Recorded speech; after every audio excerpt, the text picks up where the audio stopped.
Two things that we are dealing with in LA and California right now are smash and grab robberies. And we're also dealing with these follow home robberies, which are just entirely terrifying, where people are going out to a nice restaurant, having a meal, and somebody will label you then as being well off, follow you home, and rob you at gunpoint or at knife point, and that is how they're doing business. Why? Because nobody is being held accountable for the crimes. LA County District Attorney, or the guy pretending to be the district attorney in LA County, George Gascon, I don't know what the hell kind of timing this is, but comes out last week and says that he is going to support no charges for juvenile criminals that commit felonies like burglary, assault, vehicle theft, robbery, grand theft, sexual battery, arson. That if you're 17 and you do these things, you are basically just sent to a diversion program. But here's the problem. If there are no charges, there is no diversion program that would be monitored by the court system, right? So these kids are just given a slap on the wrist and put on their merry way. What the hell are we doing? Deputy DA John McKinney joins us now, and he doesn't speak for the office, but he speaks for himself as a district attorney. And John, thanks for taking some time out this morning. Thank you, Shannon. Good morning to you and Garry. Good morning, John. I struggled with this all weekend, trying to read through this, trying to understand exactly what the motivation would have been for DA Gascon to put this out there.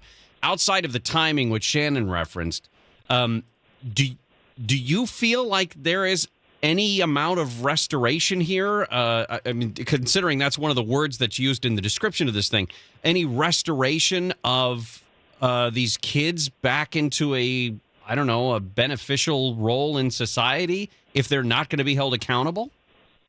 No, this policy is a disaster.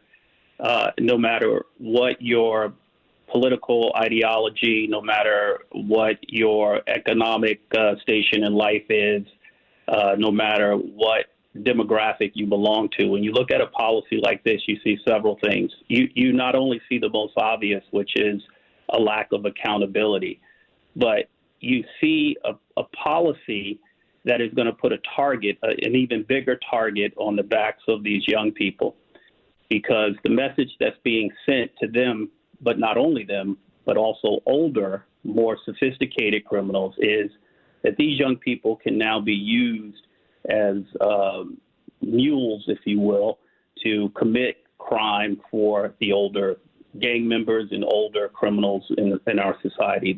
They will be the ones who are tasked with carrying the guns. They will be the ones tasked with pointing the guns at people, shooting people, because DA Gascon has sent a message that there are going to be little to no consequences for them, even if they get caught. Does anybody point this out to him, that under the guise of reform and trying to steer kids away from a life of crime, they're doing the opposite and dumping them into a life of crime?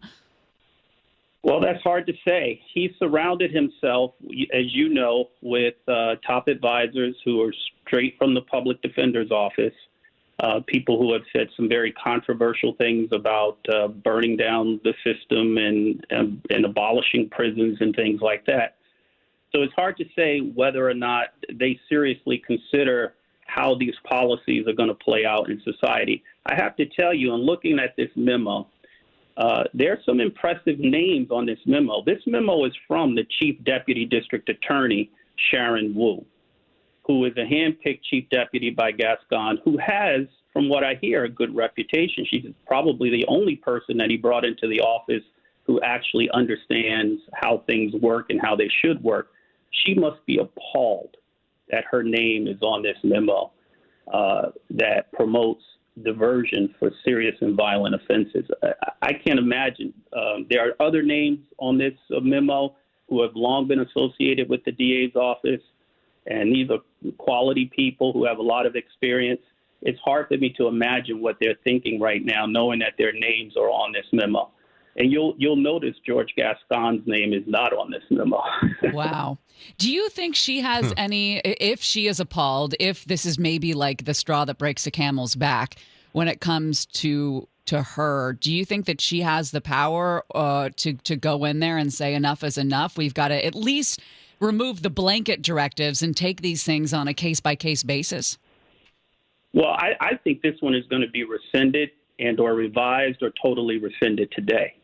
And if it isn't, then I'll hit a new level of surprise and shock, because this is embarrassing. I mean, this is atrocious. It's appalling. It's completely untenable that we would offer diversion to hardened, serious and violent offenders who could commit, as you pointed out, robbery, kidnapping, carjacking, commit these crimes with dangerous and deadly weapons, that these people would be eligible for an off-ramp from the criminal justice system. These are the very juveniles who need more structure and more supervision by the court, not some sidetrack program that is not transparent to the public, in which they're supposed to get some kind of counseling to deal with their antisocial behavior. And so I think this is coming back. This one is going to get pulled back, I think. And I'm certainly calling for it to be pulled back. Well, I'm curious about that. What is the mechanism to pull it back? I mean, is it that somebody gets in the DA's ear and says, you can't do this, this is an embarrassment, I mean, to use your words? Or is it just the outside pressure that comes in and they change whatever plan they have put out there in this memo? Yeah, well, all it takes is for the DA to authorize rescinding it, and then it's no longer policy. That's all it takes. And I have to tell you again, looking at the names on this memo, my suspicion is they are in his ear telling him, you need to rescind this. But he's doubled down on everything, you know? I mean, like, he why this time? Why this directive, do you think? Well, you know, the only other time we saw him take a step back is when he rescinded his policy against prosecuting hate crimes. And we knew the Anti-Defamation League and some of his other supporters came out in vocal opposition to that policy. That's the only other time he has shown even the ability or the willingness to pull back from something he's laid down. I think this is going to hit that level of concern within his closest and most trusted advisors. Now, I could be wrong, and I won't be shocked if I am. But I think in this climate, as you pointed out, the level of tone deafness to come out with this policy at this time shows that you have a person who may not have even read this. Who knows? It's hard for me to imagine that Sharon Wu, with her reputation, read this policy and okayed it. I'm looking at a copy of it. I don't see her initials on it. I don't see anybody's initials on it. And I think that's telling. Now, there may be a copy out there with the initials next to the names, which is a common practice. This one that I'm looking at doesn't have that. So who knows how vetted this particular memo was before it was released. And, you know, maybe she was just as surprised by what's in this memo as we all are.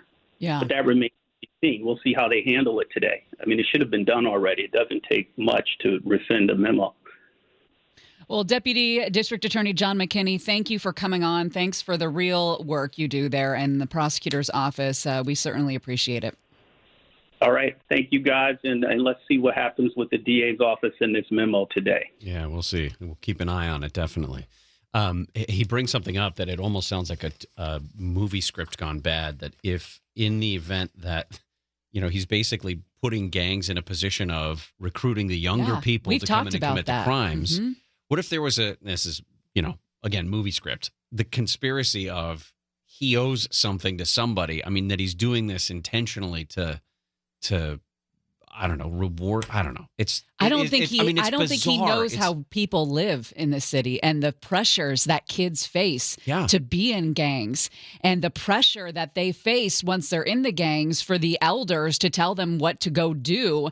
And now they can tell them what to go do. And don't worry, because in this county, you won't go through the system. You won't be put in the system. And so go kill that guy. Which families in which neighborhoods are going to be victimized over and over and over again? Exactly. It's not my neighbor. It's not your neighborhood. Well, it actually is now. I mean, it's all neighborhoods. It's expanded. Crime has not discriminated this time around here. All right. So coming